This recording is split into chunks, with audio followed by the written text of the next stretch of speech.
Hindi nakalusot sa masusing pagbabantay ng kapulisan ang isang lalaking drug suspect matapos mahulihan ng hinihinalang shabu sa isinagawang checkpoint operation sa Banuan, Davao City. Nakibalita dyan si Patrolwoman Bernamen Lapos. Estado ang isang lalaki matapos mahulihan ng hinihinalang shabu sa isinagawang checkpoint sa Barangay Lasang, Bunawan District, Davao City nitong Hulyo 10 taong kasalukuyan bandang alas 9 ng umaga.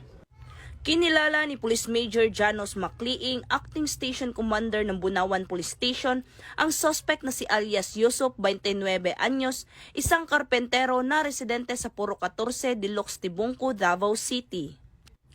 Ayon pa kay Police Major Macliing, habang isinasagawa ang checkpoint ng mga tauhan ng Bunawan Police Station, nakuha mula sa suspect ang isang sachet na pinaghihinalaang shabu na nagkakahalaga ng 14,416 pesos.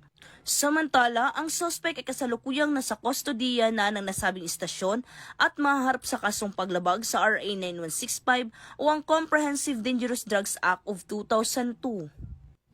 Ang Police Regional Office 11 ay nananatiling matatag sa kanilang mandato na labanan ang lahat ng uri ng iligal na aktibidad sa layuning mapanatili ang katahimikan at kaayusan sa buong rehiyon. Mula dito sa Rehiyon 11, ako ang inyong PNN correspondent, Patrolwoman Bernamen Lapos, alagad ng batas, taga-taguyod ng Balitang Pulis.